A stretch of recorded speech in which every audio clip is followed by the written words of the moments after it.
What's up, guys? So, a couple things I talk about. One thing is, I should never listen to myself because I realized that I was lactose intolerant after I drank milk before bed. I was tripping out. I realized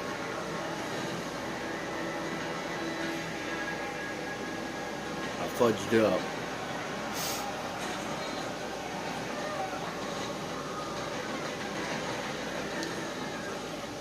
And I didn't want to get up. And the bathroom was too far away. So I just went back to sleep. It's all good. I Dutch ovened myself a couple times. I thought I had gas intoxication because the blanket was over my head and I was like, oh my god. It smelled like a farm. Oof. Good god. I didn't want to go there anymore. On a positive note, when I'm standing in line and I drink milk, I ain't gonna wait my turn because everybody leaves. I've always wondered why, but now I realize it's my own fault. I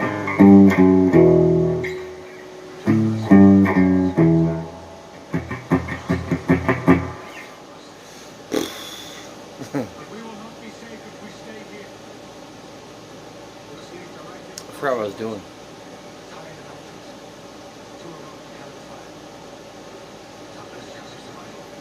I just got awkward looking at myself.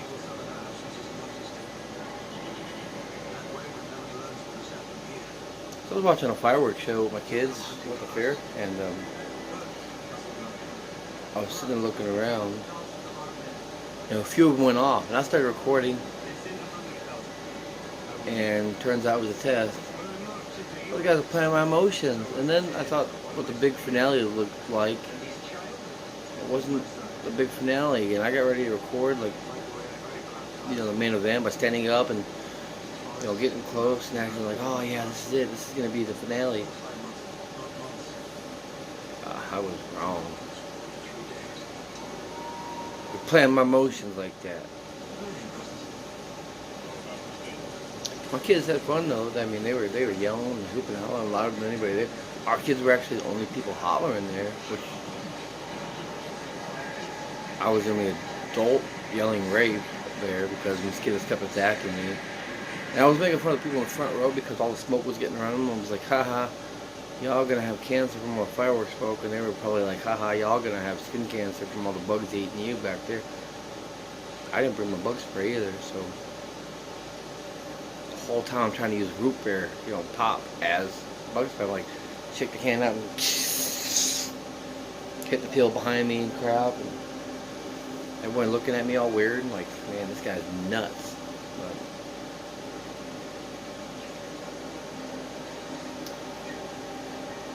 all in all, it was good.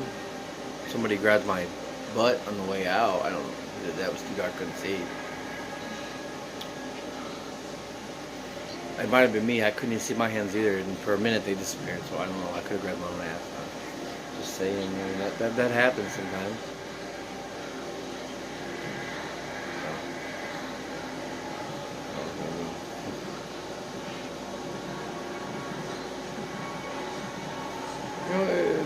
It's good to have social events with people in the community and watch things like that. It's always really nice.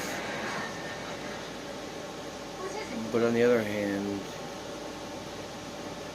you got a group of people you don't know sitting next to you, telling you about what they had for supper last night, and then telling them about what kind of things they're into. You're like, I'm never gonna see this guy, and he's telling me that he's a professional ballerina. He was like 6 years old. He does a high kick or a spin high. He's gonna break a hip. I want no part of that. He can sit there and say, you want to see me do some ballerina stuff. I'm like, yeah, sure, but let me get 911 on speed dial real quick, man, because you're about to break something. I'm not lifting you up. I mean, But the whole time I'm sitting there thinking, I wonder how much he has in his wallet. If Alden breaks his hip, he might have amnesia. I might have extra money for cab fare to get the hell out of there before the ambulance goes. So that's just dark humor like that, you know. I like dark comedy. I pick on people a lot. But my real passion is music. You know, music is spice of life. Brings people together, and I wish harm on nobody. I'm a father of two. I got 2 kids, and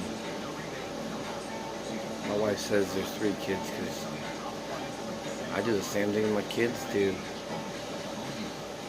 They get into a shopping cart at Walmart or something, pushing on one of those kids carts. And everybody's like, oh, how cute, I do it. And everybody's like, look at that man in a cart his wife's pushing. Or sometimes, look at that dude in a cart and that his kids are pushing him. Hey.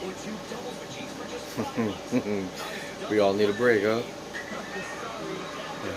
You want that box of cereal, you're going to push your father around in this cart.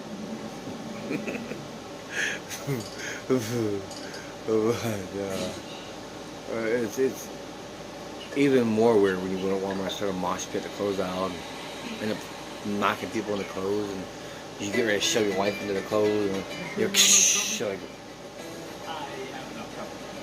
and you just walk away all casual. Ooh, look, ties on sale, half price. Act like nothing happened. Come back with some brownie mix in your hand, your wife getting up pulling coat hangers and shirts out of her hair, like you're reading the whole box of ingredients the whole time. What happened to you? All these brownies, what are all the ingredients? And she's standing like this. Next thing you know, back of the head, you're falling all over the place. And so, I like to have fun with my friends and family.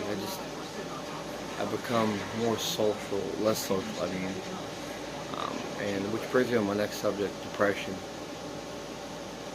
I'm a musician, and I enjoy what I do, but sometimes I don't feel inspired to do much because I've had a hard childhood. I really did. From a young age, I learned many things I shouldn't have, I mean, you say? I learned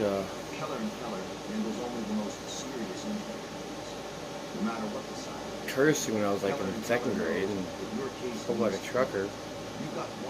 And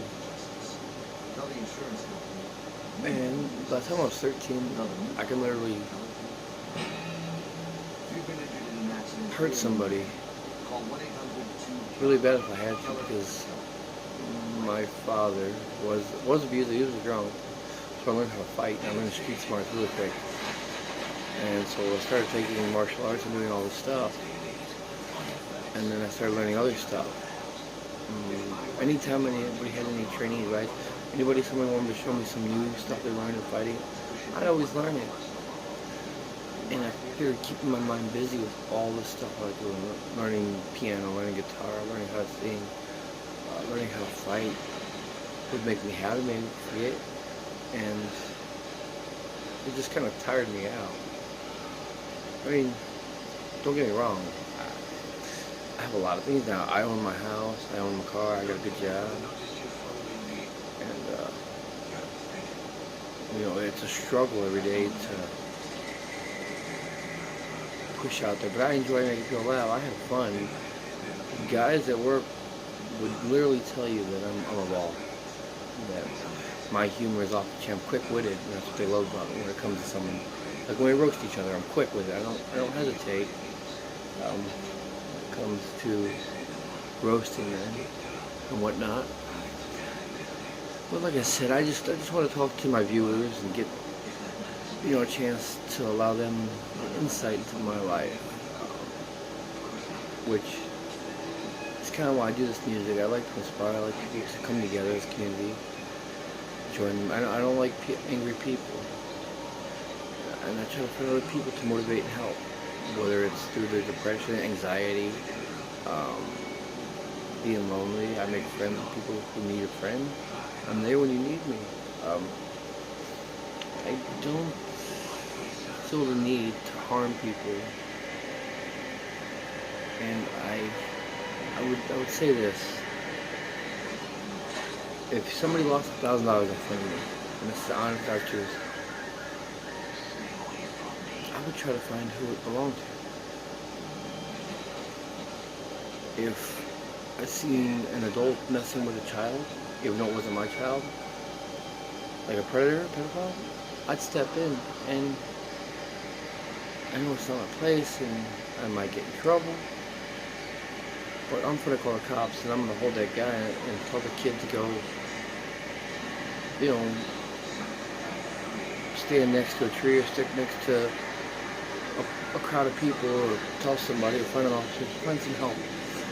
But I'd call the cops up there. I'd tell them the kid to sit down and, hey, wait, I'm calling the cops, this dude ain't, because it's not right. And actually, to be honest with you, true story, when I was living in Kankakee, Illinois, I was picking up my mother-in-law, my late mother-in-law has passed away last year in April, but I was picking her up from work while my wife was at her work. And I seen this guy watching this schoolgirl walking across the street.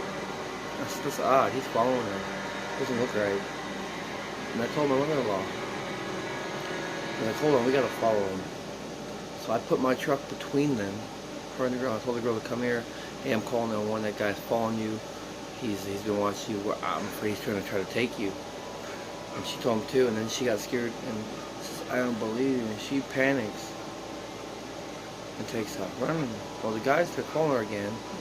I get behind him, he takes off the opposite way across the road, takes off driving. Cops get through, we make the report. Luckily, the girl's mom called the police too, said this, and got the same reports. The cops called up at Mickey's, because we get a report, that's where my mother-in-law was working at a place called Mickey's. And the mother says, I'm sorry how my daughter acted. I thank you guys, I thank him for saving my daughter's life and watching her. I did. Thank you so much. And wanted to come meet me. I said, you don't have to meet me. There was no problem. I understand that she was scared. It was a scary situation. So, the reason I do what I do for people isn't for fame or whatever you call it. I can care less about all that media stuff. I like doing what I do. Simply as I'm a musician.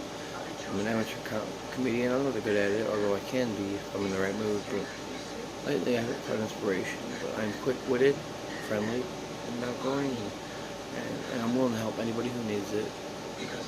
And I might not always be there when you want me to, but I'm there when you need me to be. There's a big difference between wanting and needing. But with that said, let's get this party started. I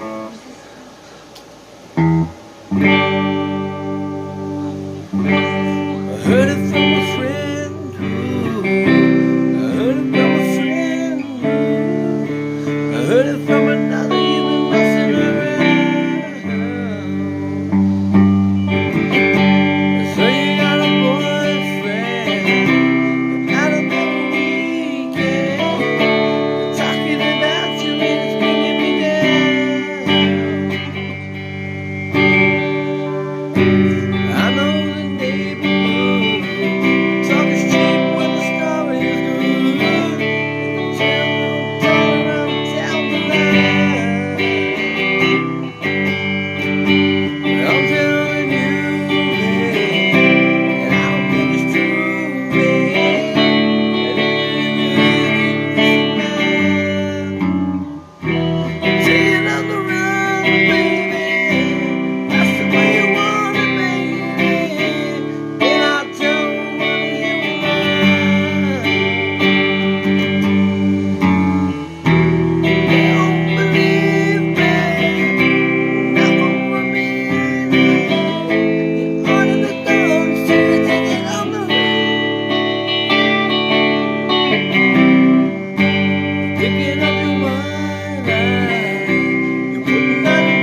go up.